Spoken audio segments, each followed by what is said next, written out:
Well, hello, welcome back to my channel. Joshana here to talk about some friggin' books. I think technically I have 4 to talk about today, but I might cut it down to just 3 because, you know, I get chatty. The first one, though, I have talked about on a live stream already on Jesse's channel. Did I talk about this shit already? I do this every time I talk about these books. I'm like, did I talk? Because I did talk about it.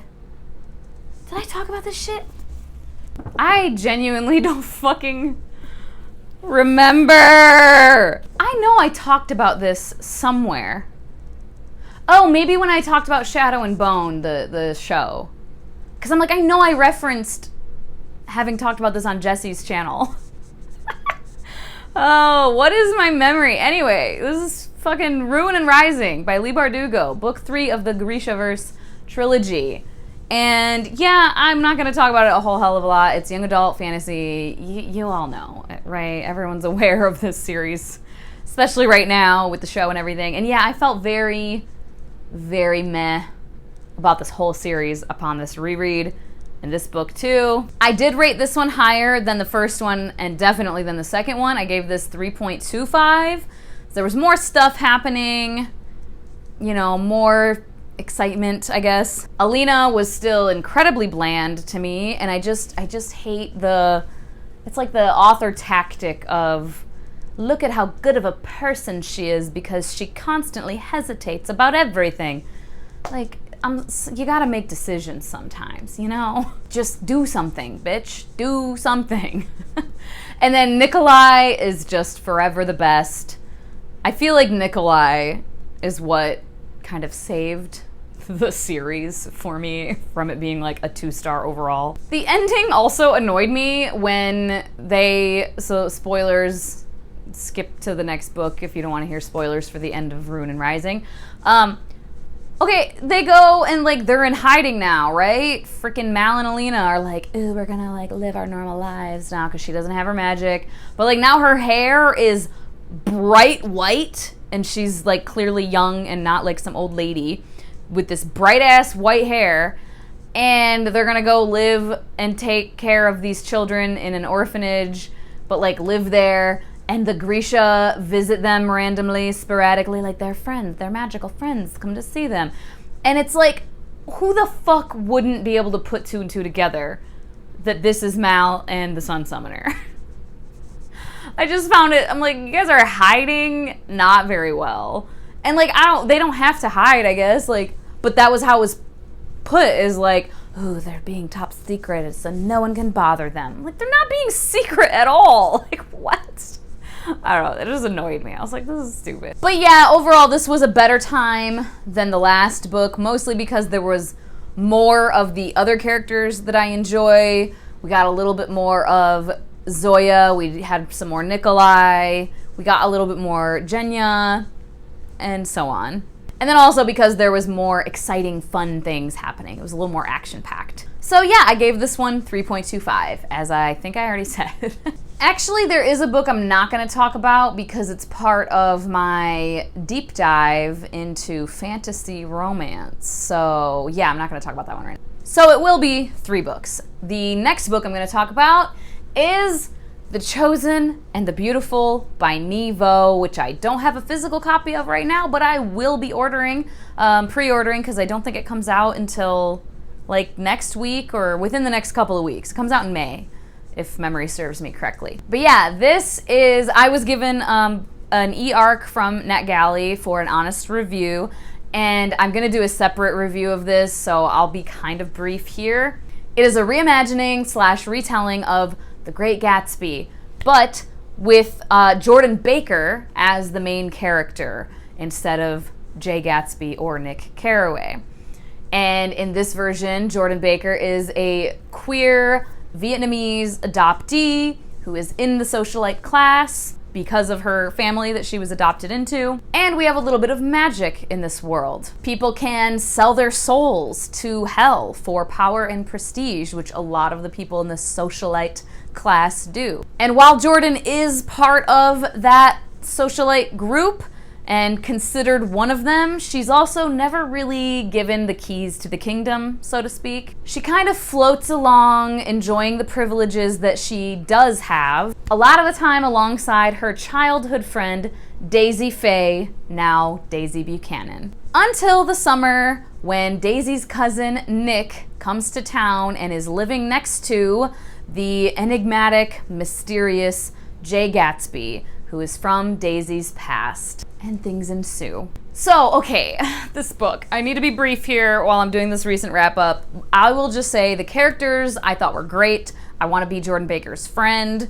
She seemed so cool, and just, she just seems so fucking cool. And I feel like Nevo made these characters even more themselves, if that makes sense. It was just so well done. Like, you recognized them, but they didn't feel like F. Scott Fitzgerald's characters. They felt like Nevo's characters. Do you know what I'm saying?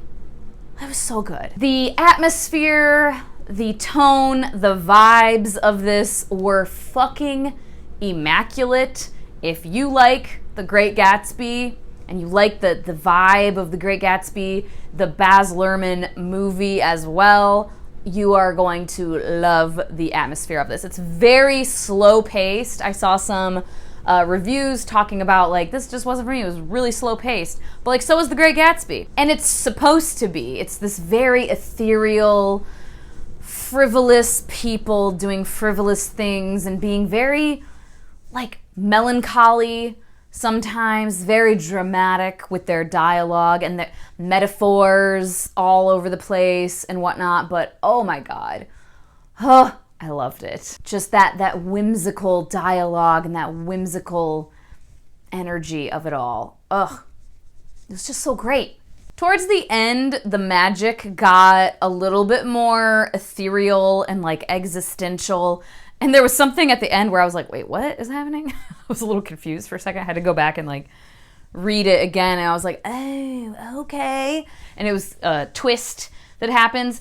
And honestly, with the magic, I liked that it wasn't that strong, if that makes sense. If you're going into this looking for this incredibly, you know, high fantasy type world or this very fantastical magic everywhere and like wizards and things, you're gonna be disappointed. That's not what it is. It's very, like, the magic elements are the least important part of it, if that makes sense. Like, it's not that big of a deal to the plot and everything, but I feel like it was woven in really well. And the plot and everything, the same things that happen in The Great Gatsby happen in The Chosen and the Beautiful, as far as the major plot points with Daisy and Tom and Jay and Nick and Jordan. But then we're following Jordan, so we're seeing what she's been doing this entire summer. We aren't following Nick and Jay and seeing what they're doing. We are following, or Nick mostly, but we're following Jordan and seeing her doing other things, and Nick and Jordan having a little bit of a fling going on. And I just felt like it was all woven in really well together. Like, those original elements, those original plot points weaved in with, from Jordan's perspective, in this world where we have some magic, and in this world where we have so many queer characters, original characters who aren't exactly straight in this version. And I don't know, it was so much fun. I just loved it. So yeah, I definitely had a great time with this. This was my first 5-star of the year. So yeah, 5 friggin' pushinicorns for The Chosen and the Beautiful. If you look on my, stop it. I need you to, really? Really? I need you to stop, like, walking all over my shit. Please. You're so scraggly. She just keeps walking all across my desk and then hitting on my cords and then walking back across and hitting the cords again and then fussing. You need to stop, please. Rude. That's really mean. Okay, get down. Yeah, so highly recommend. Like I said, will be pre-ordering ASAP. Next up, we have Age of War by Michael J. Sullivan, book 3 of the Legends of the First Empire series, which I am, again, doing a read-along for. I recently did the live stream talking about this, so you can check that out if you want more in-depth stuff, spoilery stuff, predictions for the rest of the series, and so on. I, of course, didn't write any notes down on my spreadsheet for this one. But yeah, I thoroughly enjoyed this. This one had a lot more action than Age of Swords, the last book. And some major things happen. We have a huge battle that happens. I mean, Age of War, hello. We get to see some of our characters a little bit more that we haven't seen as much. We get more familiar with characters we have seen a lot of. Persephone remains my favorite. I love her. All the decisions she has to make. Oh, God. Terrible. Mandalay remains one of the most annoying fucking characters ever. Just annoying. Like, he's not some evil bastard that I want to kill or something. He's not like Barrow level obnoxious and just like, oh, I hate everything about you. He's just so fucking annoying. He's just dumb. He's a dumb little twerp, basically. We have a couple of character deaths in this one. That is all I will say about that. But I was emotional, and I did remember one of them. I knew it happened. I remembered it. It's ingrained in my brain because of how it happens. It's very emotional. But one of them I forgot about, and I was like, oh shit, that's right. Like, when it happened, I was caught off guard. And yeah, as always, Michael J. Sullivan, the way he writes these like emotional scenes, just, oh my God, I got real emotional towards the end.